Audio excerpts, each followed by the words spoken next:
پارەی ئاو کارەبا و کامێرە بەز نەبوو. ئێستا ڕێگاوبانەکانیش دراون بە کۆمپانیای کەرتی تایبەت بڕیار بەرامبەر دانانی تابلۆ لە بەردەم نەمامگەکەیدا دەبێت ساڵانە 2 ملیۆن دینار بدات بە نیگەرانیەوە وەرگرتنی ئەو پارە زۆرە بە چەتەیی ناو دەبات.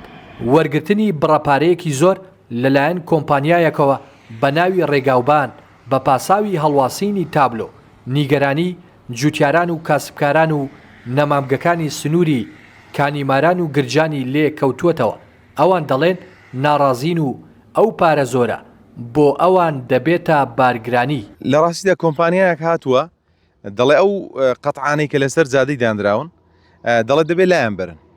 سەبەب لایەنبەرین دەڵێ وەڵای ئێمە ئەو جادەمان لە حکومەت عەقدمان لەگەڵ حکومەت هەیە، ئەو ڕیکلامانی کە لەسەر جادەی دەکرێن ئێمە لایەنبەر پرسین و ئێمە ساڵانە دەبێت کرێیەک بدێنە ئێمە. لێم پرسی دەڵم کرێیەکە چەندە؟ دەوەڵام مەتری 150,000 ینی بۆم ناو قەتعی من کە نزیکی 13 مەترە دەڵێ دەبێت ساڵە 2 ملیۆن دیناری بدێ من. باشە لێم پرسیوە 2 ملیۆن دینار لە پێناوی چیت بدەمە تو؟ ینی چم بۆ دەکەی؟ سیانەی دەکەی، نوێی دەکەیەوە، خاوێنی دەکەیەوە؟ نا دەڵێ هەر ئەوە هیچ ناکەم، بەڵام دەبێت 2 ملیۆن دیناری بدێ من. ئەوە چەتەگەراییە، یعنی تو هیچ شتێک نەدێ من بۆ من دوم ساڵە 2 ملیۆن دیناری بدەمە تو. ئەو حکومەت تایبەت ئەو شتانە دەبێتە کەرتی تایبەت بارقورسێکی زۆر بۆ سەر هاوڵاتیان دەبێت، لەبەرەوەی زۆر کەس دەبێت لە پرۆژەکەی خۆی بکشێتەوە وازی لێبێن. لەبەرەوەی ئەمە سێ ڕوسوماتی دەدەین: ڕوسوماتی شاگردانە، ڕوسوماتی عەرزەکەی، کرێی کارەبایی، دوکانی، کرێی ئاوی، ئەو هەموو کرێی بێت سەرە دەبێت دایخێنی وازی لێبێن. ئێستاکانە ئەو بارگرانیشکیان پێیا کردو لەسەر هاوڵاتیان و دوکانداراندا دەڵێن دەبێت پارەی قەتعی بدەی، پارەکەی نەدەی قەتعەکەی لی دەکەینەوە.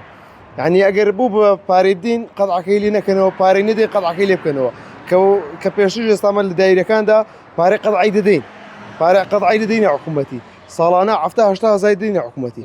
بەڕێوەبەری ڕێگاوبانی ڕاپەڕین دەڵێت لەلایەن وەزارەتی ئاودانکردنەوە گرێبەستێک لەگەڵ کۆمپانیایەکی تایبەت کراوە بۆ ڕیکلامی تابلۆکان.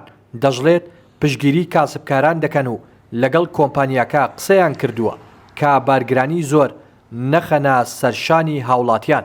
قسەکەیان دوولایەنێ. ڕاستە من پشگیری 100% دەکەم، بەشێکی زۆریشیان هاتوون، چەند جارێکیش کۆمپانیای سوپەرڤیژنم بان کردو کۆبوونەوەم لەگەڵ کردوون، پێم وتون ئێوە بە گوێرە و گرێبەسەی هەتانە بڕێکی زیاتر مەخەنە سەر پارەکە، بتوانن بە گوێرەی خۆتان یعنی بۆی قورسایی نەکەوت سەر هاوڵاتی.